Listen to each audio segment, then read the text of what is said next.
no Chroma, né, para tirar o fundo e tal. Mas eu fiz muito tempo live, então eu fiz lá, fazia live de jogos. De jogo? De jogo, porque daí, como eu fui professor, né, muitos anos. Então eu tenho formação na parte de escola mesmo, né? Então eu dei aula há mais de 10 anos de escola. Então eu através do jogo, eu ensinava a física e a matemática. Que legal. Então o pessoal entrava, tem muita gente que joga comigo. Eu parei de fazer live já faz um tempo. Mas eu tenho muita gente que ainda me acompanha no meu Discord, ele entra em contato, pergunta as coisas pra mim. Mas por causa disso, eu tava no meio do jogo, por exemplo, jogo de guerra, dava um tiro. Eu falava, ó, tá vendo aqui, ó, aqui é a distância, então eu tava num tanque. Eu vou ter que fazer uma parábola aqui. Eu falava assim no jogo, ó, vou ter que calcular aqui, então eu fazia cálculo, levantava, pum! Então, aí matava o... Usava física. Eu usava física, então, aí fui brincando. Mas é que nem ele ensina, quer dizer, a coisa mais comum que o pessoal, que eu gosto da aula dele às vezes, é que ele fala assim, você lembra da fórmula da velocidade na física? Você lembra? Velocidade... Não, você não lembra. Mas você sabe. Agora, mas você sabe. Não, você quer ver? Ele vai te Tá provar. em algum lugar aqui na minha cabeça. Ele vai te provar que você mas sabe. é assim que inclusive nós fazemos as formações. Calma, Ó, você vai ver. Ó, eu falo isso pro pessoal. O problema nosso do ser humano, nosso problema é não associar com aquilo que nós vivemos. Então assim, você sabe a fórmula da velocidade, mas você não associou com o que você vive. Sua realidade. Você quer ver um negócio? Você dirige? Sim. Qual é a velocidade aqui na Na Castela? Castelo. 120. 120. 120 o quê? 120 Quilômetros o por quê? hora. Pronto. Quilômetro. Então, quilômetro mede o quê? Distância. E hora? Tempo. Então, distância. Sobre tempo, essa é a fórmula da velocidade. Tá na cara e... Tá aí, ó. Então, você vê, assim era a minha aula com os alunos. Eu falo assim, inclusive os alunos, dentro do cursinho do ano, eu estava explicando algumas fórmulas, ia ter a FUVEST. E aí eu estava no meio do cursinho, eu peguei 4 exercícios, dividi a lousa em 4 partes e coloquei 4 exercícios. Eu falei, a fórmula está no exercício. Você não precisa decorar a fórmula. Essa é a fórmula do exercício, professor. Tá aqui, ó, tal. Se você entender o que cada unidade representa, caloria por grama grau Celsius, isso aí é a fórmula do quimacete, é a fórmula da quantidade de calor. Então, M vezes C vezes delta T é igual a Q. Então, só que se você pegar o calor específico que o exercício dá, ele vai fazer, se você pegar e isolar o C, pega o M e o delta T joga para o outro lado, vai ficar Q dividido por massa e parecendo temperatura. Então vai ficar Q, que é a quantidade de calor, caloria, dividido por grama, grau Celsius. Então, Tá escrito, a fórmula está escrita. Está escrita, é só você saber. Então, começar? Vamos lá. Cara, acabei de ter uma aula aqui com 2 pessoas fantásticas, o Gustavo e o Paulo, da Toledo Energia e Soluções. Aula de física, matemática e até um pouco de direito. Vamos lá? Gustavo, muito bem-vindo. Paulo, muito bem-vindo. Obrigado pela recepção. Hein? Adorei que vocês vieram participar aqui do Workplace Talk. É um evento que nós estamos começando, já estamos na 12ª gravação. E nosso público é voltado para corporativo, facilities, workplace em geral. E recentemente nós tivemos uma conversa, eu e o Gustavo, e eu acho que casou esse match de conversarmos um pouco sobre energia, né? Fala um pouco aí da empresa de vocês, como que vocês atuam, e depois a gente vai entrar nesse papo aí que foi fantástico até agora. Bom, vamos lá então. A Toledo Soluções hoje ela surgiu, é um legado, né, deixado pelo meu pai, está deixando para mim esse legado. Sou físico, engenheiro, ele é engenheiro e advogado, e a Toledo veio para trazer soluções inovadoras, personalizadas, isso é importante quando a gente fala de solução personalizada, porque a solução de um não é a mesma solução do outro. Então eu não posso oferecer para o seu vizinho o que eu ofereço para você, porque são coisas diferentes. Então essa é uma coisa que é primordial da nossa empresa. É uma solução personalizada com as necessidades individuais de cada cliente. E aí nós envolvemos tudo relacionado à proteção e energia. Então nós trabalhamos desde o básico, que é a proteção do para-raio. Nós protegemos, aí você entra na parte de para-raio, você entra dentro dos supressores e DPS, porque você precisa proteger o equipamento, já que o para-raio protege a sua vida. E nós trabalhamos também com a parte de placas solares, trabalhamos com no breaks, que é para manter a energia, trabalhamos com o mercado livre de energia também, nós oferecemos isso para os clientes, que a gente consegue reduzir, dependendo da situação que o cliente se encontra, em até 40% a conta de energia do cliente. Então, nós apresentamos uma solução completa. E além disso, nós temos a parte de engenharia civil envolvida e a assessoria jurídica junto com o Dr. Paulo, que aí a gente faz assessoria jurídica na parte de projetos e contratos, né, que é importante você saber o que você está assinando, né? Paulo, me conta aí, como que é essa junção de ser advogado e ser engenheiro de instalações elétricas? Como você conseguiu unir isso? O importante, às vezes, é o porquê que eu me tornei advogado. Essa é a diferença. Eu sou engenheiro há 40 anos, há mais de 40 anos eu sou engenheiro.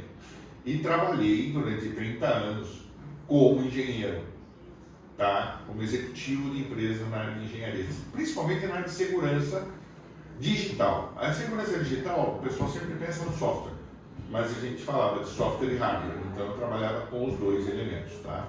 Fui vice-presidente de empresas fora do Brasil durante uma década, mais ou menos, um pouco mais.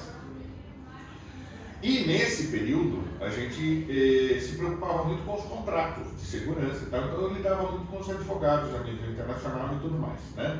Aí o que aconteceu? Quando eu decidi voltar para o Brasil, eu era vice-presidente da empresa na Coreia, eu decidi voltar para o Brasil e eu trabalhei durante muito tempo, cerca de 20 anos da minha carreira como engenheiro, eu trabalhei na área de contratos internacionais. Quando eu voltei para o Brasil, eu falei, bem, tenho 50 anos, um executivo internacional, um engenheiro, ninguém vai me contratar. Porque vão achar que eu sou muito caro, não vão querem. Tem uma filosofia de que homem com 50 anos já não serve para nada, né? Hoje em dia tem essa filosofia. Eu chegando nessa idade, quero fugir. Exatamente. Aí o que eu fiz? Eu falei, bem, então deixa eu mudar de carreira e ir para uma carreira que me permita aposentar trabalhando, entre aspas, não é aposentar, é trabalhar o resto da minha vida, numa área que me permita trabalhar com liberdade e particularmente jogar meu golfe. Era sempre o meu objetivo, né? Jogar mais golfe e trabalhar menos. Todo mundo tem um objetivo mais ou menos parecido, né? Não digo jogar golfe, mas trabalhar menos e se divertir mais. Aí fui para a área de Direito e comecei a atuar na área do Direito. Fiz a faculdade de Direito com 50 anos, terminei com 55 e me tornei advogado. Então hoje eu tenho 64 para 65 anos, eu advogo há 10 anos, me especializei e tal. Só que a área de engenharia é muito forte. E aí, meu filho, como físico e engenheiro, eu falei para ele, cara, por que nós não montamos uma empresa e voltamos para a área de segurança? Na área de segurança de energia. Eu trabalhei muito na área de segurança. Software não mais, porque software não vejo muito a briga muito grande. Não a briga comercial, a briga técnica. Realmente, a evolução dos ataques de hackers e tudo mais é muito poderosa hoje. Na minha época não era tanta. Estava começando. Estava começando o negócio, né? Tanto que eu trabalhei com cartão perfurado no início da minha carreira, né, com computadores. Eu vi nascer os microcomputadores, me especializei e tal. Bem, aí eu peguei e falei para Gustavo, vamos montar uma empresa? Me resgatou da escola, né? Tirei da escola, Eu falei, para de dar aula, cara, você não vai ganhar dinheiro dando aula. Eu estava na escola pública, né? Professor de escola pública até então. E o ano passado, inclusive, surgiu um problema no estado aí. Eu não vou entrar muito em detalhe, mas fiquei 5 meses sem receber salário. E falei, não, aí trabalhar de graça, vou trabalhar para mim, com meu pai. Vamos fazer um negócio acontecer. Eu vou te falar que você era um bom professor, porque você me relembrou a fórmula aqui de velocidade em 1 segundo, hein? Olha, o dia que eu falei que eu ia sair da escola, isso é uma lembrança muito gostosa que eu tenho de mim, que o dia que eu falei para os alunos que eu ia sair da escola, os alunos entraram em comoção, fizeram homenagem, pediram para eu ficar. E assim, foi muito gostoso, tenho essa lembrança, até hoje os alunos me procuram, inclusive no Discord, no canal do YouTube, eu tenho um amigo, hoje que é amigo, né? Ele tem 25 anos e ele foi meu aluno, né? 3 anos no ensino médio. E ele até hoje ele conversa comigo e ele fala, como eu tenho o trabalho voluntário, eu sou capelão, ele falou que eu vou fazer o casamento dele ainda. Então, é isso aí. Bem, aí o que aconteceu? Vamos montar a questão de energia? Vamos. Procuramos, eu falei, bem, o primeiro ponto fundamental que eu sempre vi durante toda a minha carreira, que era um dos problemas sérios que eu tinha que me preocupar no mundo, e o Brasil principalmente, porque o Brasil é o maior, é a região do mundo que mais cai raio. Tá? É recordista. É recordista. 70 milhões de raios por ano. 70 milhões de raios. Até porque é uma curiosidade, fazendo um parênteses, né? Por que o Brasil é um recordista? Tem uma explicação. Primeiro que nós somos um país tropical. Aí você fala, pô, mas existem outros países tropicais no mundo. Sim, mas o Brasil olha o tamanho do Brasil. O Brasil é um país continental, eu falo. Ele tem o tamanho de um continente. A altitude também deve contar. Sim, então assim, se você pegar, somar tudo, o tamanho do Brasil, você somar a questão de nós estarmos numa região tropical, né, pegando entre o trópico, entre nós estamos acima do Capricórnio e Equador, vamos dizer assim, né? Nós estamos na região, então nós temos umidade e calor. E as alturas aí que nós temos, Sorocaba, por exemplo, não sei exatamente a altitude que São Paulo está, mas como a gente é de Sorocaba, por exemplo, está mais ou menos a 650 metros de altitude, pelo que eu vi lá, do nível do mar. Então, aproveitando que a gente está falando aí de altitude, Brasil, vocês estavam comentando comigo um pouco antes, como que formam os raios, como que é essa história na nuvem, vamos lá, conta pra gente um pouquinho disso. Prazer. Para você que está vendo, vamos lá, uma aula de raio, que é importante a gente entender o fenômeno raio para a gente entender por que o raio cai. O raio, todo raio que já aconteceu, vai acontecer, ele é composto da seguinte forma: você tem líderes descendentes, que é o que sai da nuvem, e você tem líderes ascendentes, que é o que sai do Sol. Nós estamos falando, esse especificamente é do raio, que é chamado nuvem-solo. Nós temos o raio internuvem, que é de nuvem para nuvem, e nós temos o raio intranuvem, que é dentro da nuvem. O raio ele é formado pela cumulonimbus, ou seja, é uma nuvem gigante, quase do tamanho de um cogumelo. Ele deve ter um formato parecido de um cogumelo gigante. Ele fica a mais ou menos 4 km de altura, e a partir do momento que a nuvem começa, ela tem mais ou menos 20 km de tamanho, de altura. É uma nuvem gigantesca. É uma nuvem gigantesca mesmo, você vê de longe ela, né? Muitas vezes a gente não percebe que tem 20 km quando a gente vai lá. É que a gente fala que a nossa percepção da distância altera, né? Quando até você olha para um avião no céu, você fala, nossa, você pode ver um jumbo gigante, você olha e vai dar um pontinho, né? Então assim, a distância atrapalha a nossa percepção de tamanho. Então a nuvem ela é gigantesca. E por essa variação, essa altura toda, dentro dela, por causa da variação de calor, na física a gente fala que é uma convecção, o movimento das partículas, é gerada as colisões entre partículas, que é gerada a eletrização por contato, por atrito e por colisão. A que está embaixo está quente, sobe, chega lá em cima, ela resfria, desce. E aí, então você tem moléculas subindo e descendo o tempo todo dentro da nuvem. Daí a gente aprende, né? Eu até brincava com os alunos, falava, o amor é lindo, os opostos se atraem. É verdade, os opostos se atraem. Porém, como a carga da Terra ela é positiva, e é uma carga muito grande, ela atrai a carga negativa da nuvem. Então as cargas negativas da nuvem para baixo e empurra a carga positiva para cima. Então fica essa separação dentro da nuvem. Por isso que tem o raio intranuvem. Acontece o raio dentro da nuvem. Eles ficam colidindo. Então tem essa DTP que chama de diferença de potencial. Tudo vai depender da diferença de potencial. Isso. Quem é que tem a menor diferença de potencial para o raio sair? Agora, ou entre duas nuvens, ou dentro da nuvem, ou nuvem-terra. Mas todos esses raios, 30% caem na Terra. Então muitos acontecem no céu que a gente vê. Você vê aqueles brilhos. Agora tem uma coisa, Daniel, que a gente, na hora que a gente estava batendo papo, eu não contei para deixar surpresa agora. Olha só. O pessoal, sabe por que vocês ocorre o trovão? Por quê? Por causa da temperatura do raio. O pessoal, muitas vezes a gente aprende com os antigos, fala, né, aquela tia que fala, a nuvem bateu uma na outra, né? Eu lembro da minha avó quando eu era criança, que quando acontecia o trovão, minha avó falava, é Deus arrastando os móveis, né? Mas olha só que curiosidade, o raio, ele tem a temperatura equivalente a 5 vezes a superfície do Sol.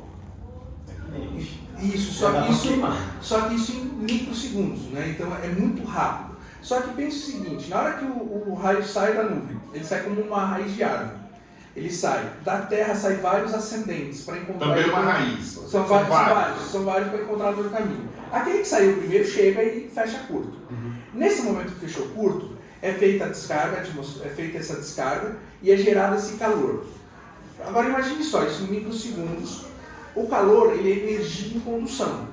Então o calor ele conduz, ele transmite essa energia para as moléculas ao redor. Só que é muito rápido, então quebra o som. Quebra o som, a Então, velocidade do som. o trovão é como um jato quebrando o som. Ele quebra literalmente o som. Então o trovão é por causa do calor do raio. Aproveitando que a gente falou do trovão, conta aquela história, na verdade é uma história, né, que fala que a distância do som do raio, a distância do som do trovão é a distância do raio. Isso. Conta sobre isso pra gente. Até uma curiosidade, né? O som ele tem uma velocidade que ele percorre e depende muito da densidade de onde ele está. Né? O som no ar, por exemplo, ele varia de 330 a 340 metros por segundo. Já na água vai para 1.500 metros por segundo. Então assim, quanto mais denso, mais rápido. Até por curiosidade, né, o ferro no trilho do trem é 3.500 metros por segundo ele viaja. Então porque é mais denso. Mas vamos lá, então vamos pegar em média aí 333,33333, vamos pegar essa média e vamos falar que a cada 3 segundos o som viajou 1 km do trovão. Então, na hora que dá o relâmpago, você conta 1.000, 2.000, 3.000. Você escutou O 1000 é para dar o tempo de 1 segundo. De 1 segundo. Ou você pode usar 1 Mississippi, 2 Mississippi, que o pessoal fala por aí. Mas é uma média. Você escutou. Aí, pô, dá 1 km. Se você vê o segundo trovão, viu o segundo raio acontecer, e aí você contou 2, significa que o raio está vindo. Está vindo na sua direção. Então, o raio vai vindo, a tempestade elétrica está vindo ao seu encontro. Ou eu contei, na primeira eu contei 3, agora eu contei 4. Então ele está se distanciando. Então é uma curiosidade para ele ter. E isso é importante, essa questão da tempestade, até uma informação. Nós temos 3 tipos de tempestade, né? A tempestade elétrica, a tempestade elétrica sem chuva. Nós temos a tempestade elétrica... Mais raro. E é mais, na verdade, a tempestade elétrica sem a chuva ela é uma das mais perigosas. Por quê? Não é porque vai cair mais raio, não. É porque as pessoas ficam mais imprudentes. Porque, tá trovejando e tá relampeando, mas não tá chovendo. Então a pessoa... Não vai vir raio. Não, tá tudo... Não, mas a tempestade elétrica, ela é perigosa. É por isso que eu falo que quando não tem chuva, ela é mais perigosa. Porque as pessoas acabam, por exemplo, na piscina. Não vou sair da piscina, não tá chovendo. Mas está tendo a tempestade elétrica. E aí nós temos a tempestade elétrica com chuva, e aí caindo água e raio, e nós temos só a tempestade, que é a chuva sem raio. Então, não necessariamente porque está chovendo que tem raio. Você comentou uma Porque não coisa tem cumulonimbus, por exemplo. A chuva está espalhada, tal, mas não formou uma cumulonimbus. Se não formou uma cumulonimbus, não vai ter raio. Ele estava falando aqui sobre as formas de tempestade, de raio, e me lembrou um caso que você estava jogando golfe. Conta pra gente esse caso, foi bem interessante. Não choveu, tá? Não estava chovendo. Aí, ó, eu tava no campo treinando pré-torneio, o torneio é de sábado e domingo, eu estava treinando na sexta para reconhecer o campo, era um campo em Campinas, e o campo tem mais ou menos 6 km de extensão. De 5 a 6 km você fica zigue-zagueiro no campo e anda 5 a 6 km. 4 horas ali jogando. Exatamente, 4 5 horas. Só que você tem campo, tem pontos do campo que estão no extremo, que você passa pelo extremo do campo, né? Você vai até o extremo, volta, vai até o extremo de novo. Naquele momento eu estava no extremo de um campo, eu estava a 1,5 km da sede. E aí de repente eu olhei para cima e vi a formação do cumulonimbus. E aí vai a experiência do conhecimento do raio, né? Eu olhei e falei, cumulonimbus, abri o aplicativo, que eu tenho um aplicativo de detecção de distância de raio. Poucos devem ter isso aí. Não, poucos têm. Nós vendemos até detector de raio para quem precisa. Nós temos um equipamento específico para isso, principalmente para mineradoras. Mineradoras que precisam pôr. Aí olhei e falei que ele me dá a distância do raio. Te mostrei agora como que agora nós estamos com a 1.200 km de um raio. Então, sem problema. Eu estava a 14 km. E num campo de golfe, meu amigo, é um gramado aberto no meio do nada e eu estou levantando uma haste de metal. Imagina se eu não sou um para-raio, né? Então a primeira coisa a fazer é sair do campo. O campo, ele alerta com 10 km e ele soa uma sirene para avisar, sai do campo porque está vindo tempestade elétrica. 10 km de raio. Estava com 14. Eu percebi que estava caindo a 14. Falei, deixa eu ir embora, porque daqui a pouco está aqui. Né? Eu verifiquei. Corri, andei 1,5 km, quando cheguei na sede, soou o alarme dos 10 km. Você estava seguro já? Eu já estava seguro. Então, O conhecimento, às vezes, de você olhar para o céu e reconhecer a cumulonimbus, mesmo sem chuva. Não choveu. Era a tempestade elétrica. Isso é experiência, é difícil. Não é qualquer um que vai... Não é qualquer um. Ali vai vir um raio. Ali tem o perigo de raio. Mas isso foi comigo. O que aconteceu? Os amigos falaram, por que você está lutando? Eu falei, vai ter raio. Sério? Sério, se prepara. E eles continuaram, só que daí falou o alarme. Daí eles foram para a sede e falaram, pô, como é que você sabia? Eu falei, tá daquela nuvem ali, ó. Vamos entrar agora num papo mais para arquitetura e engenharia, falar um pouco do equipamento que vocês trabalham, dos equipamentos, e depois a gente vai dar dos supressores.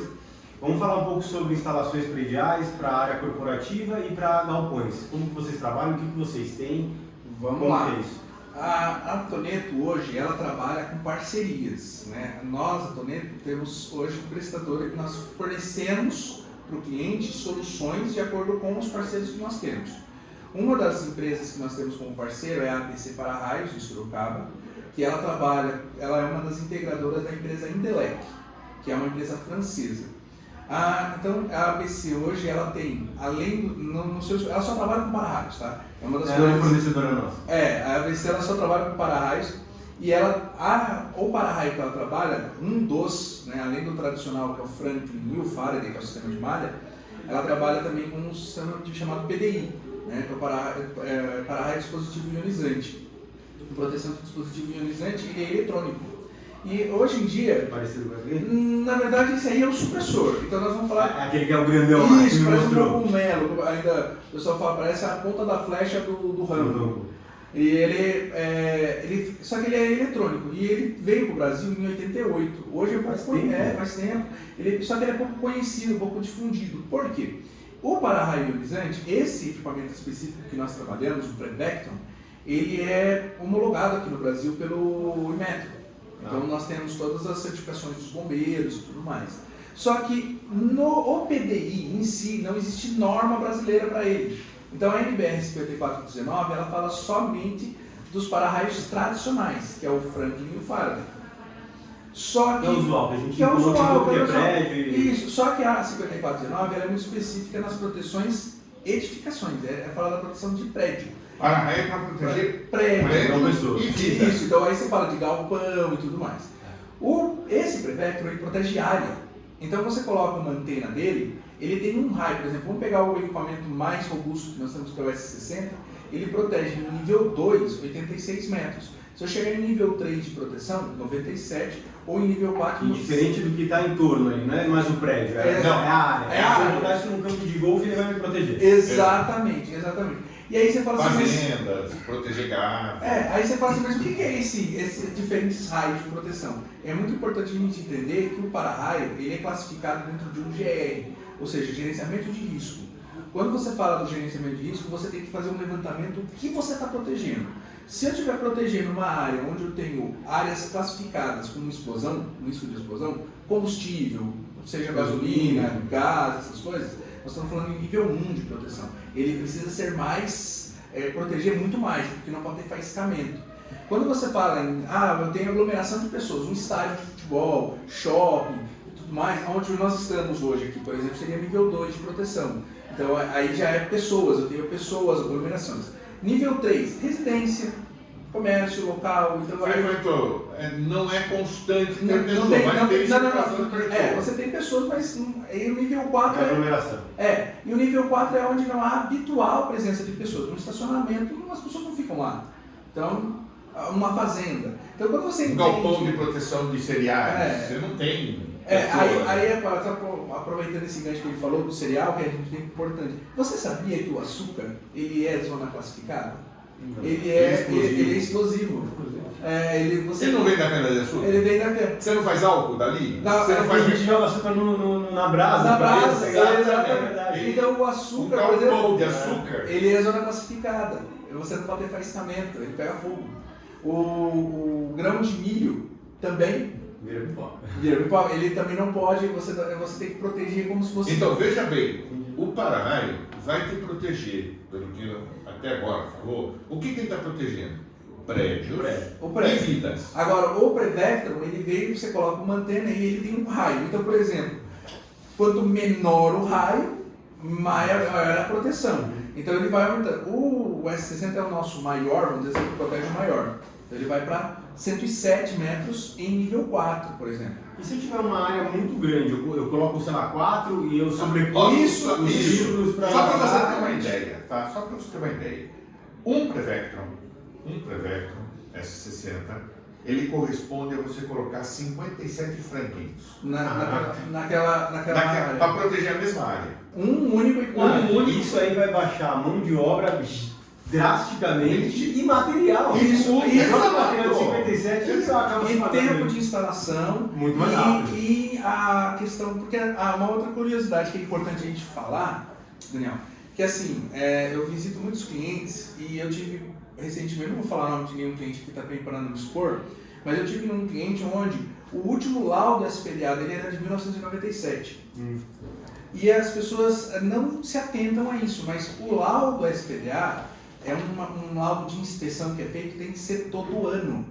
As pessoas acabam esquecendo de dar atenção para o para-raio. E existem casos, por exemplo, uns 2 anos e meio, quase 3 anos atrás, na Praia Grande, por exemplo, uma família de 4 pessoas veio a óbito, porque um raio caiu no prédio, no para-raio do prédio, só que a manutenção do para-raio estava obsoleta e houve um problema de conexão. Só um problema. Problema de conexão entre a descida e o aterramento. Para você entender, o para-raio tem 3 elementos. O captor, a descida e o aterramento. Você pode considerar. Tudo bem. Você pode considerar o quarto elemento. Eu falo que assim, o pessoal fala 3, eu falo que tem que considerar o quarto elemento aí, que é a conexão entre o captor. E aí, por exemplo, o captor e a descida tem que ter um conector, uma conexão específica. E entre a descida e o aterramento também tem que ter uma outra conexão específica. Não pode ser feito de qualquer forma. Então, na hora que estava comprometida essa conexão, o raio caiu no para-raio, correu isso na Praia Grande e fugiu para o mar. Só que, lembra que eu falei ilha de calor? Calor e altura facilitam muito a condução elétrica, né, do raio. E o calor, especificamente, aumenta a condutibilidade elétrica. Então, essa família de 4 pessoas estava debaixo do guarda-sol se protegendo da chuva. Então, foi para eles, descarregou neles e matou os 4. Quer dizer, o raio bateu no para-raio, em vez de ele descer para o aterramento, ele correu para o mar. A intenção dele era atingir o mar, que era a melhor condutibilidade. Só que no meio do caminho ele encontrou ele encontrou uma facilidade. Desceu e matou os 4 que estavam debaixo. Então, por quê? Porque o laudo do para-raio não estava adequado. A resistência ohmica que garante a descarga, quer dizer, a menor resistência possível é medida, é 8 ohms no máximo.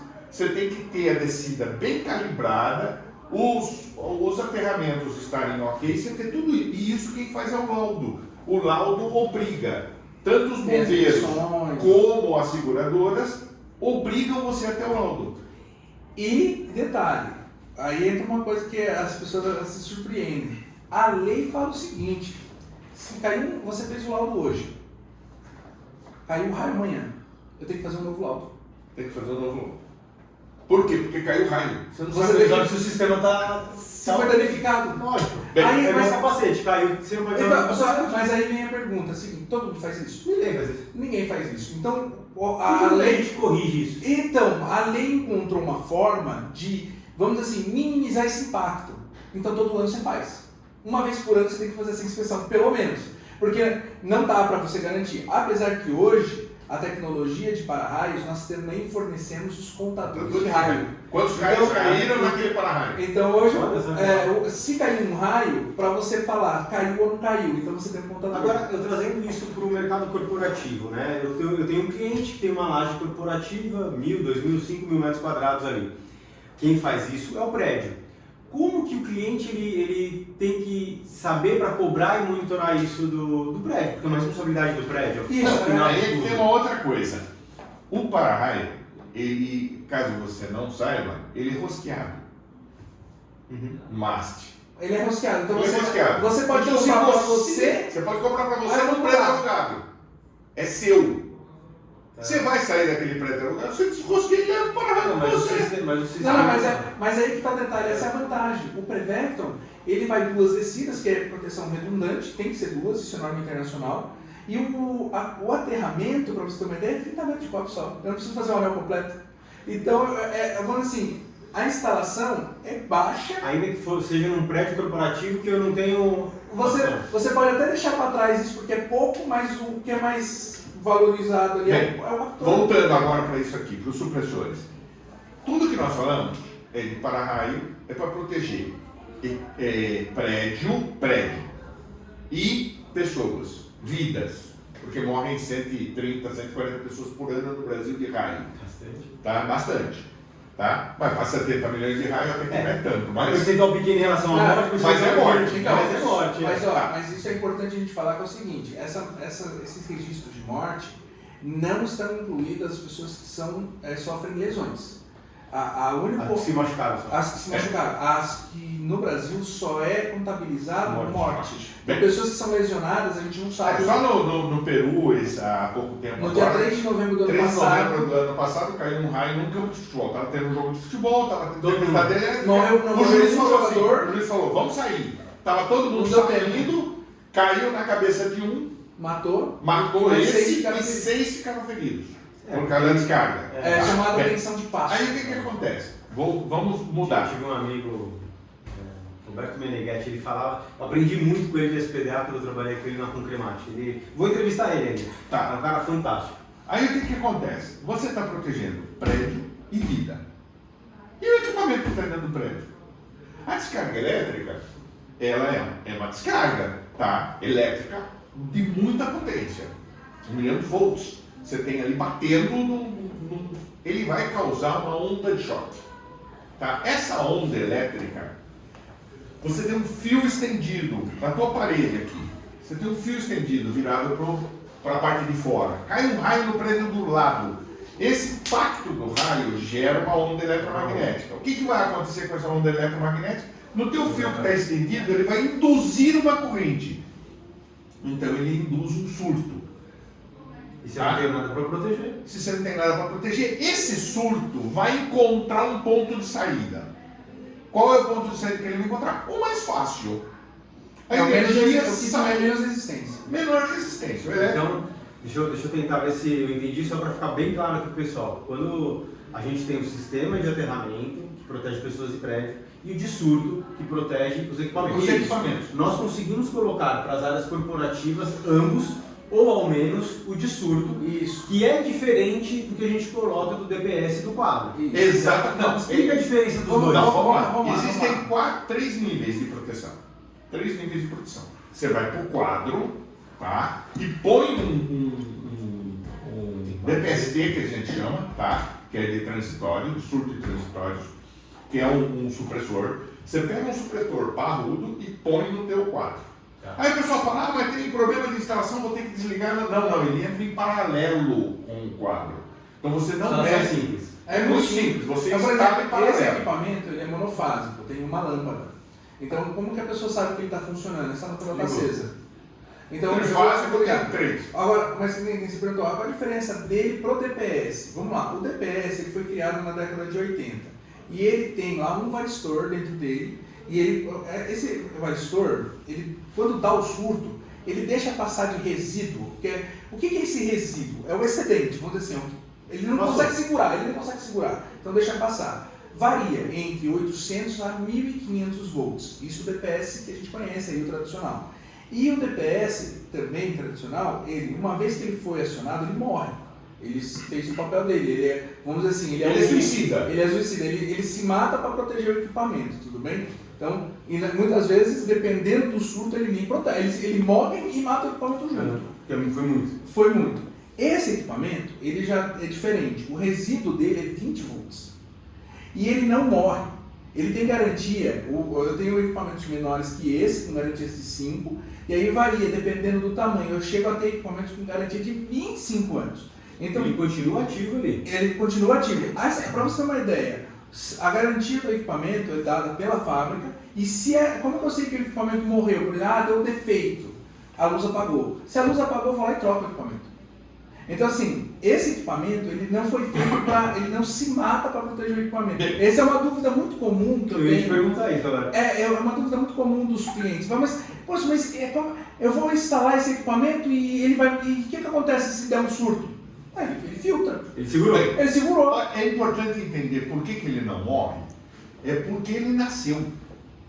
Hã? Como é que esse Agora deu nasceu? Não, é porque como ele nasceu. Como ele nasceu? É. Por que ele nasceu? Quer dizer, esse equipamento, eu tinha o DPS, que morria, que se suicida Que quando tem um trocava. surto. Ponto. Por que então fizeram um equipamento desse tipo com alta resistência para não morrer, para ficar vivo? Tinha uma necessidade. Qual era a necessidade? A grande necessidade, Marinha Americana. Tá? Esse equipamento é americano, é fabricado nos Estados Unidos. Na Flórida. Na Flórida.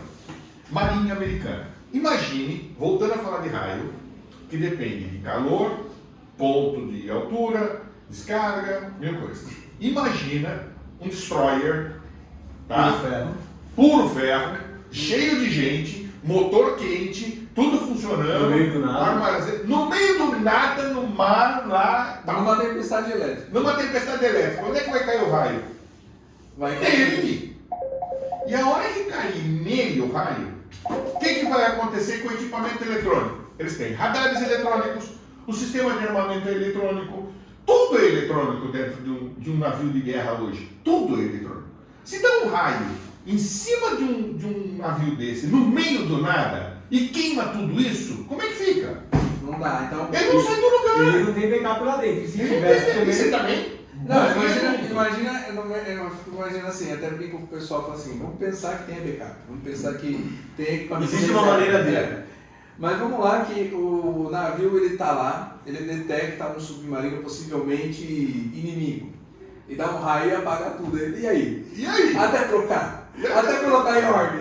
Já tomou um míssil, já tomou um torpedo. Viu? Mas uma coisa curiosa, nós temos esse equipamento, por exemplo, instalado em várias indústrias aqui já no Brasil. Nós temos um saneamento, o saneamento de Goiânia, por exemplo, eles têm 3 centrífugas lá, por exemplo.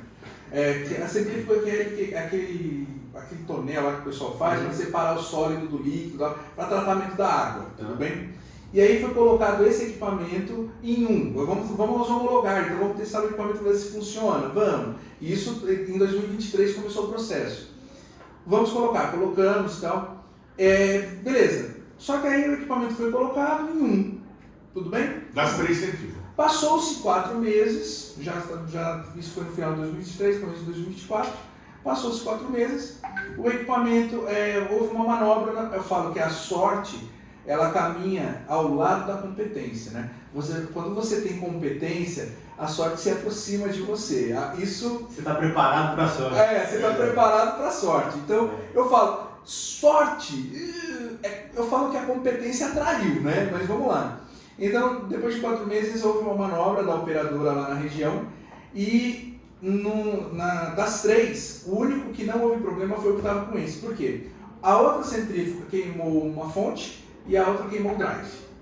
E a que estava com o supressor continuou funcionando. Por quê? Porque houve um surto. Um surto O pela surto, ela manobra. segurou o surto para aquele equipamento. Essa foi uma manobra da operadora. Acontece muitas vezes. Aí vem fala que a competência junto com a sorte. Então vamos lá. Foi feito tal, os caras já gostaram. Não houve problema do equipamento. Vamos testar, vamos inverter. Vamos tirar ele dessa Vamos pôr centrífuga. Vamos por centrífuga, 1, 2 e 3. Tá Tira um e colocou na outra. Rotacionar. Isso. Rotacionou. Tirou de um e colocou na outra. Por alegria do destino, pela competência e pela sorte, 2 meses se passaram, caiu um raio. Deu um surto. Demorou esse raio. 2 meses, demorou 2 meses. Teve mais de 60, 70 dias, caiu um raio. O equipamento, o supressor que estava, né, Na a centrífuga 1 que foi retirada, o supressor, queimou. Acho que foi o CLP, queimou o CLP. E a que 3. foi colocada o supressor, nada aconteceu. As outras Os caras, coloque tudo. Esse case é legal, você contou um outro case da Coca, da Fenza. Sim, a Fenza é uma fábrica da Coca-Cola, né? A Coca ela tem várias fábricas que são autorizadas a produzir.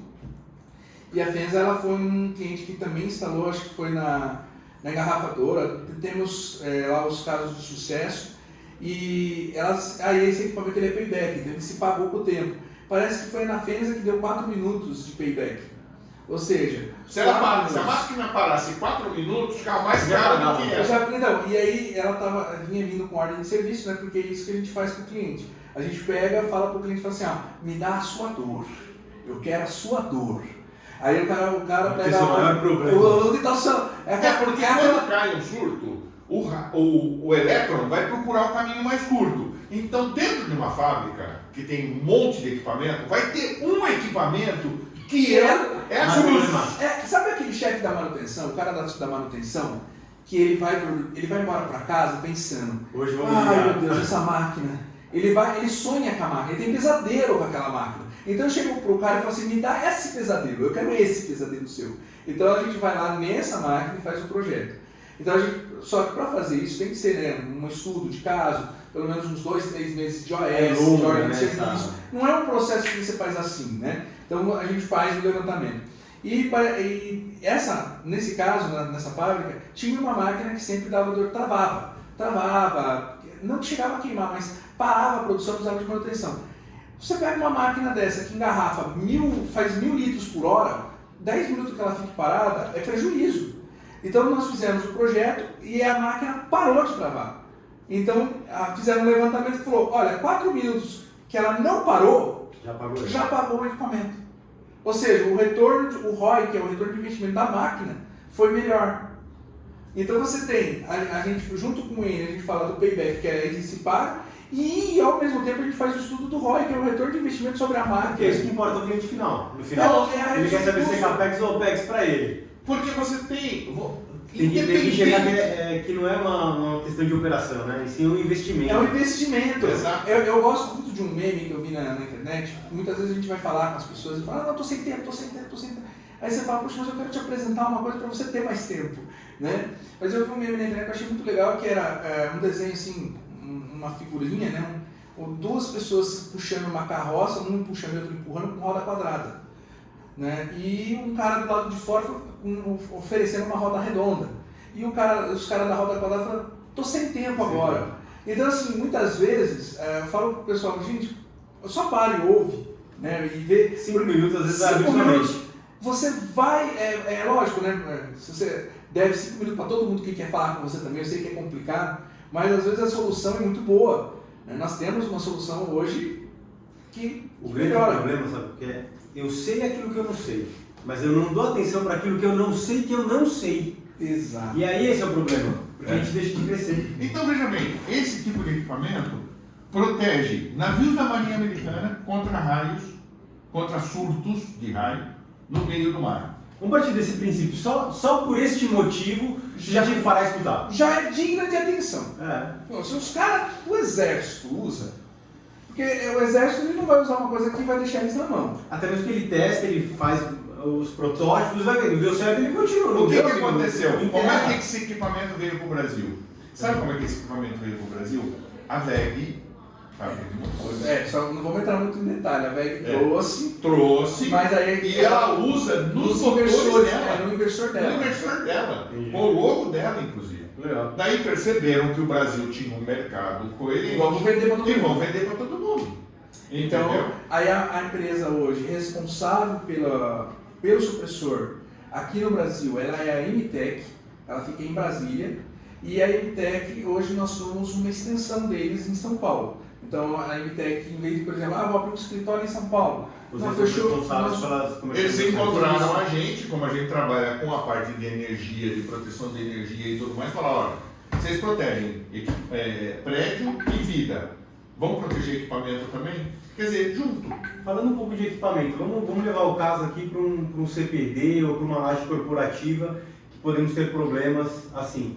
Como que a gente consegue proteger a laje? Como vocês entram nesse... São 3 níveis, tá? Sempre. Você tem o tijolão nosso, o equipamento poderoso, pesado. É 25 anos de garantia. 25 anos de garantia, que ele vai para a cabine. Investimento pesado, imagino. Também não. Muito tempo. Mas aí que está o detalhe. Às vezes a ilusão é que a gente fala, né? Vamos pensar em valor. Vamos pensar em valor, porque às vezes a gente fala, investimento pesado. Eu gosto de falar o seguinte, existe uma diferença entre preço e valor. Claro, com certeza. Né? Uma coisa é preço e valor. Qual é o preço do equipamento? Olha, cada equipamento tem um preço, mas o investimento, o valor que ele vai agregar na sua produção, aquilo isso é muito maior. Então quando a gente fala, um CPD que não para, por exemplo, você pode parar um data center, pode parar? Não pode. Então aí você fala, mas eu escutei isso de um cliente outro dia, né? Mas eu coloquei um no-break, porque a gente fornece no-break. Coloca o no-break e o gerador. Eu coloquei um no-break lá e o gerador, o no-break ele segura até o gerador acionar. Eu falei, tá, beleza. Aí eu falei assim, o no-break ele é UPS. Você colocou ali, ele não deixa oscilar a energia, não deixa cair a energia para... Ele retém ele por X tempo. Por X tempo para poder manter o funcionamento. Legal. Só que ele não segura o surto. Pode passar por ele. Passa por ele, pode passar, queimar ele e queimar o data center junto. Esse é o detalhe, queimar a fonte do data center. Eu sei que muitos data centers possuem até fonte reserva. Tem 2, 3 fontes ali, eu sei. A maioria hoje em dia é assim. Tem fontes reservas. Mas qual que é o custo da implantação disso? Se de repente isso aqui poderia lá no projeto, lá atrás, então, veja bem, por isso que eu estou dizendo, são 3, tá? Você tem o primeiro que é o da cabine, que é o pesado. Aí você tem normalmente subcabines no meio do caminho. Vamos dizer, nesse prédio, você tem uma cabine de força de entrada. Você poderia pôr um supressor lá embaixo. Você falou da média. Isso, na média não, a gente pode trabalhar com 440, a partir de 440 dá para fazer legal. Mas no caso, por exemplo, a gente trabalha por segmento, vamos dizer assim. Então vamos lá, eu quero proteger a Trixton, por exemplo. Eu já no painel. Por exemplo, na indústria, eu não protejo a indústria. Por isso que eu falo, qual é a sua setores dor? Da indústria. Eu vou na dor. Então, por exemplo, eu vou lá e falo, por exemplo, eu estou com um projeto numa empresa lá em Sorocaba, um inversor que controla a velocidade do motor. E esse motor gera picos de corrente, que sai de 40 para 160 amperes, por exemplo. Assim, ele está ali. Então eu fiz o projeto dentro da produção deles lá. Então a gente está fez um projeto para um equipamento no inversor que controla a velocidade. Não é nem o painel geral, é só no inversor para proteger, porque é aquele inversor, que é aquele motor que vai dar dor de cabeça. Então fizemos um projeto para... Isso também vai ficar mais barato, né? Sim. Senão eu vou ter que colocar um equipamento para proteger um monte de coisa que não... Por isso que se não faz... dá dor de cabeça. Por isso que nós dizemos, a solução é personalizada. Eu não posso oferecer para o meu cliente, por exemplo, eu não chego para o cliente A e ofereço para o cliente B a mesma coisa que eu fiz para o A. Eu tenho que entender o meu cliente. Então, por isso que eu tenho diferentes tipos de equipamentos, diferentes tamanhos, porque eu faço de acordo com a necessidade dele e a dor dele. Então, a dor do seu vizinho não é a mesma da sua. Então, eu não posso oferecer a mesma solução. Bem, vamos partir para outra solução nossa. Até uma das coisas que é importante a gente falar, a Toneto, né, nesse caso, ela tem essas parcerias, mas nós estamos envolvidos, né, nessa parte de formação continuada com os profissionais e passar informação para a indústria. Isso é muito importante para nós. Então, por exemplo, nós temos o treinamento gratuito que nós damos de SPDA e DPS para as indústrias com certificado, né, isso em parceria junto da ABC Para-Raios. Nós estamos, e a parte de palestras, nós teremos uma parceria com outras empresas, onde nós fazemos palestras. Inclusive, eu gostaria de fazer um convite aqui, se possível, para o dia 26 de junho, lá na cidade de Sorocaba, na cidade universitária, da Unip, na Unip mesmo, de Sorocaba. Às 19 horas, cai uma quinta-feira. Nós vamos fazer a palestra sobre a NR1, por exemplo, legal, que é a psicossocial. Nós vamos fazer uma formação sem fins lucrativos. Eu até queria mostrar aqui para o pessoal que nós temos a instituição que nós fazemos, nós somos todos apaixonados. Legal. Nós ajudamos a APAI Bacana, parabéns. no projeto, e isso em parceria com outras empresas. Então a Toneto também está preocupada, além da sustentabilidade, que é toda essa parte, por exemplo, os para-raios e os supressores, eles estão voltados ali para a sustentabilidade, mas também nós estamos preocupados com a ação social para as pessoas, informação dos profissionais e ajudar quem está ali precisando. O profissional bem informado, ele toma a melhor decisão. É básico isso. Então nós precisamos dar a informação, dar o treinamento sem cobrar nada, damos o treinamento para a pessoa poder entender o ponto de vista. Outro ponto que nós estávamos falando um pouco antes, mudando de assunto, é outra solução nossa, que foi um caso que a gente estava te comentando, que foi uma surpresa para nós, que nós nos especializamos no assunto, que foi a parte de placas solares. Eu ia perguntar isso aí. Eu tenho um cliente que vai gostar. As placas solares, nós temos dois casos interessantes. Primeiro, normalmente o pessoal põe placa solar em telhado, certo? Fica aquelas placas lindas, tal, bonito. Mas as empresas não sabem que existem placas solares coloridas que podem formar o logo da empresa no telhado. Então, é a mesma placa, é tudo igual, só que elas vão ser coloridas e vão fazer. Ela tem uma pequena perda de performance Por causa da cor. Por causa da cor. Mas ela está perdendo aquela onda, aquele... É pouca coisa É em pouca relação coisa. que ela traz de benefício. De Né? benefício. vou dar um Exatamente. exemplo, né? Tem empresas que estão próximos a aeroportos, por exemplo. Assim, imagina a sua empresa está sendo vista pelo Pelo cara que está pousando. Por uma placa fotovoltaica que está te trazendo retorno Tá- de energia. tá- Energia, você energia. você colocou seu logo no seu telhado, que está gerando energia para você, mas também está trazendo Marketing, visibilidade para você de cima. Marketing. Isso é uma das coisas. As placas solares coloridas que o pessoal não conhece. Normalmente vai fazer Eu orçamento. também não conhecia, Então, não sabia que existia. As pessoas não conhecem essas particularidades, tá?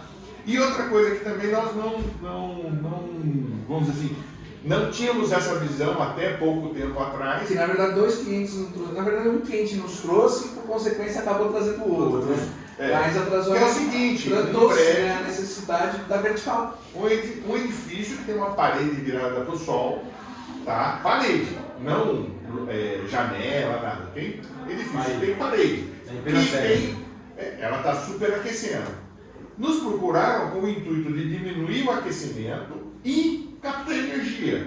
Qual era a necessidade dele? Vamos fazer placas solares na vertical, na parede do prédio. Cara, você falou uma coisa agora. Nós paramos e Fui da falamos. FIT com o meu condomínio. Porque no meu condomínio a gente estava estudando colocar as placas, só que fica atrás dos prédios e o sol não batia. E aí a gente mudou. E tem uma IP na SEGA lá, e de repente dá pra fazer um estudo. Então, O estudo que a gente fala, Vou porque colocar assim, vocês em contato. a gente fala que é virado para o norte, né? Onde o sol bate o ano todo ali. Tem a área sul que o sol chega uma época do ano que não tem tanta luz do sol, devido à rotação da Terra, né? Então assim, hoje nós temos essa solução. E é uma solução que particularmente me alegrou muito quando eu tive esse contato com o cliente, que ele me procurou. Puxa, eu preciso de alívio térmico, eu preciso melhorar a energia, eu preciso reduzir o custo. Aí nós temos hoje uma parceira, que é uma arquiteta chamada Clarissa. É fantástica, ela é doutora nessa área. Então hoje nós fazemos o projeto para a vertical. Então assim, distanciamento, a gente faz o estudo do distanciamento da parede. Para fazer ventilação, para diminuir o calor. Qual que é o nome dela? Clarissa. Vamos convidar ela para vir aqui. Vamos falar desse assunto com ela. Vai ser legal. Eu vou chamar. Ela é de Santa Catarina, acho. A gente faz por vídeo. A gente faz por vídeo com ela. Eu vou passar o contato dela, vou perguntar pra gente. Mas ela é uma pessoa fantástica. E ela fez um projeto para nós, junto com esse cliente. Teremos agora o segundo cliente, nós faremos uma reunião quinta-feira agora com outro cliente também nessa vibe, vamos dizer assim, né? Nessa Porque o pessoal quer pôr energia. Faz sentido. Quer pôr energia, mas o teto do prédio é pequeno para pôr as placas. Tem 40 metros de altura, mas tem uma laje de 30 às vezes. E para você ter uma ideia, que nem você fala das placas coloridas, eu estava dentro de um cliente e falei com ele, ele estava falando sobre para-raios, supressores, e eu comentei com ele, né? Falei assim, poxa, nós temos aí também a parte de solução de placa solar, né? E nós temos a parte colorida que a gente podia fazer, porque o logo dele é todo colorido, e eu olhei na camisa. Na camiseta dele estava todo nós colorido. nós poderíamos fazer o seu logo no telhado. E o detalhe é que a empresa dele está do lado da rodovia. Que Ganhou o cliente no final disso. Ele falou, eu quero saber mais sobre isso aí, nós vamos conversar. Então assim, é uma coisa que chama atenção, porque é diferente, né? É diferente. São esses tipos de coisas. Então nós trabalhamos com soluções em energia, para-raios, supressores, energia solar, no breaks e a parte de energia livre também, né? Para a gente poder encerrar, me dá algumas dicas aí para o pessoal, seja do corporativo ou do pessoal de galpões, o que eles podem fazer para aplicar isso aí, qual o tempo de implantação, qual um custo médio, como que dá um norte para o pessoal aí. Vamos lá então, ó. E a complexidade, se é uma complexidade civil, é uma complexidade de instalações elétricas, Se existe algo muito grande a ser realizado para instalar? Olha, ele é tão difícil de instalar, que basta conectar em paralelo com a fonte. Acabou. E ele tem uma Ou ele precisa treinado por vocês executar? Na verdade, qualquer técnico consegue fazer essa instalação. E o mais importante também, uma coisa curiosa, né, que eu estava esquecendo de comentar isso. Normalmente o DPS ele precisa de uma medição ômica do aterramento. Ele precisa ter uma medição ômica. Um aterramento Para fazer tal. Isso o DPS. Esse cara ele não precisa. Ele usa o aterramento como uma referência somente. Então eu posso colocar o aterramento dentro da carcaça, na própria carcaça do quadro. Então eu não pretendo muito simples. No caso, por exemplo, esse cara é monofásico, então eu ligo aqui, eu tenho, ele vem nas configurações para fazer ligação de estrela ou ligação de delta. Ou seja, qual a diferença? Né? Um tem fase, tem neutro e terra, o outro só tem terra. Então nós temos essa facilidade. E ele assim, você instalou e está funcionando. Acabou. Simples assim. Simples. Por 5 anos o menor deles. O menor, acho que esse aqui eu não sei se é 10 ou 15 anos. Mas e o investimento médio que você comentou. Quanto que sai um investimento? Assim, a gente não gosta muito de falar de valores, porque não sei entrar em valor. Tudo muito relativo. Beleza. Mas nós temos um payback, vamos falar de Perfeito. retorno. Valor, não custo. Vamos falar de valor. Se você pensar na sua produtividade, você que tem uma empresa que produz, como a Fenza, por exemplo, litros e litros de coca, e o retorno de investimento foi de 4 minutos. Se você falar assim, poxa, eu não tenho a produção de uma fábrica da Coca, mas eu tenho minha produção lá. 3 horas. Vamos dizer assim, o retorno de investimento maior que nós tivemos até agora foi de 110 dias. Ainda é pouquíssimo. Mas investimento. Você vai ficar isso aí com 5 anos de garantia no mínimo. Então baixo. Se você parar para pensar que muitas vezes uma placa solar, se você fizer uma instalação de placa solar, na melhor das hipóteses, por exemplo, esse cliente que nós estamos orçando para fazer na vertical, o payback dele vai ser de 47 meses, 45 a 47 por 4 anos. Mas baixo. Para a placa ainda está sendo baixo, né, nesse investimento. Então assim, mas se você comparar 4 anos com 4 meses, ainda assim o retorno, o valor dele de investimento Agora ele fez uma pergunta sobre galpões e tudo mais. Tem uma coisinha do para-raio que seria bom comentar. É normal a gente encontrar em galpões a instalação da malha. O que é a malha? A malha é como você pegar um passarinho dentro da gaiola. Você põe o passarinho dentro da gaiola, a gaiola está protegendo quadriculado, né? É o quadriculado, você faz a gaiola e acabou. É a gaiola de Faraday, que é chamada malha. O que está dentro da gaiola está protegido. Ponto. O problema é que é o seguinte, quando você vai instalar a malha, por exemplo, no galpão, é muito comum você olhar para o telhado e ser uma treliça de metal, certo? Segurando o telhado. De zinco ou de tanto faz. Essa treliça, ela é uma malha, tá? Então é comum fazer o aterramento e usar a própria malha, para não ter que instalar mais coisas, você usar a própria malha. Onde é que está o para-raio? Você sabe onde é que está o para-raio? No parafuso que segura a telha. A telha vai se romper numa queda de uma descarga. Porque daí vão subir, cada parafuso vai emitir um líder ascendente, para encontrar o líder descendente. Um dos parafusos vai ganhar, o raio vai fechar nele, ele vai abrir um rombo desse tamanho, assim, mais ou menos. 5 vezes a superfície do Sol, lembra? 5 vezes, ele vai estourar. Nós fizemos, foi feito o teste em todas as telhas produzidas no Brasil, nenhuma resistiu, nenhuma. Foi levado para a Espanha, no laboratório da Espanha. O que variou um pouco foi o tamanho do rombo. O tamanho do rombo, mas todas romperam, tá? O rombo. O que você tem dentro do galpão, pode molhar? Teve uma fábrica de... não vamos falar de madeira. De madeira. Uma das 3 possibilidades. Fábrica de... Tábuas, né? Tábuas de madeiras. Fábrica de tábuas de madeira. Super combina com água. O pior é que ele teve a rachadura. Ele não viu. Molhou. Ele mandou para a Europa. Chegou lá do estufado. Voltou. Ele perdeu a carne inteira. Teve que voltar. Meu Deus. E não só isso, mas assim, uma coisa curiosa. Soja. Vamos lá, grãos de soja. Você sabia Eu aprendi isso nos meus estudos aí também, atendendo cliente. A soja, ela tem germinação em cadeia. Se entrar uma água e germinar 1 grão, o resto germina junto. Ah, é? Você perde o carregamento. Perde o carregamento inteiro. Tá? Então você tem esse tipo de coisa, de você, quando você falou de galpão, do pessoal achar que é comum. Você pode, a norma 5419, como eu falei, né? A norma 5419, você pode, pela norma, usar estrutural. Você pode, é chamado captação natural, que é chamado, você usar o próprio telhado, a estrutura, não tem problema. Desde que o que você tenha dentro daquele galpão não haja problema de faiscamento e molhar.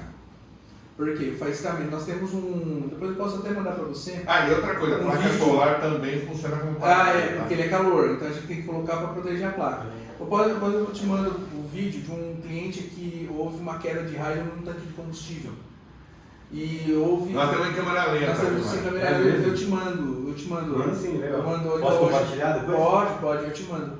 É um vídeo que não aparece o nome do cliente, nada, né? Então, tranquilo, pode compartilhar. Mas a câmera lenta, o raio caindo no tanque, gerou faiscamento e ele explodiu. Só não matou ninguém próximo, porque o outro tanque do lado estava vazio e segurou a explosão. Se tivesse com combustível, ele teria matado umas 50 pessoas. E levava mais ainda, né? Então foi uma... E esse cliente estava em processo de cotação de para-raio. Olha só. Só um detalhe que é importante para determinar o seguinte: nós estamos falando de um para-raio eletrônico, PDI, tá? Ionizante.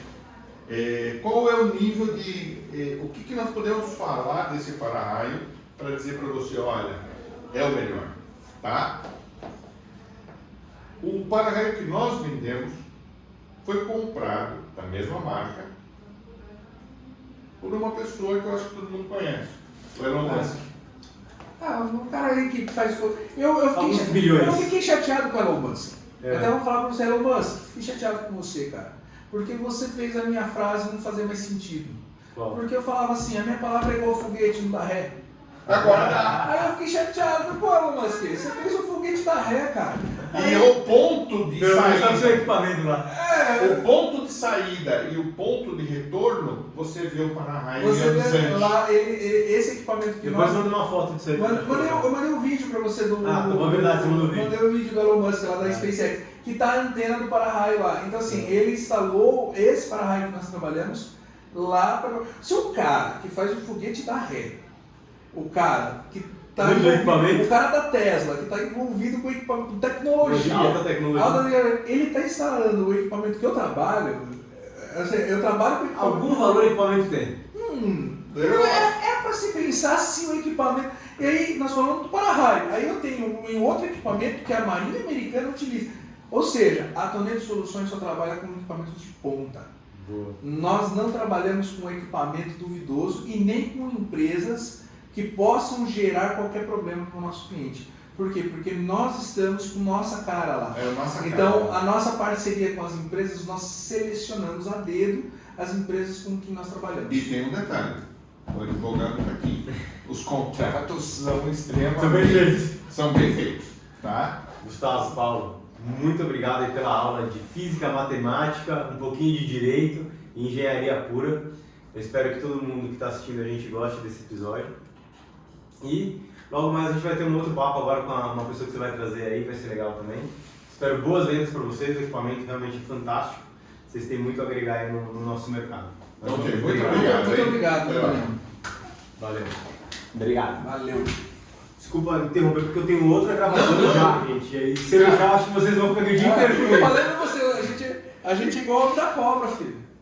Querem tomar um café? Eu aceito. A minha religião não permite pegar café quando alguém aceita. Gostou? Você que foi... Gostei. Viu? Tirou uma dúvida que eu tinha também, algumas, mas a mais que eu tinha era sobre a telha. Quando a gente vai fazer o SPDA, o cara falou assim, não, mas a telha já é o próprio executor. Não, ele Não, é o captor é, natural. Mas a gente Mas- não recomenda. Esse adendo. A gente não recomenda. Tá bom. A gente fala pro pessoal.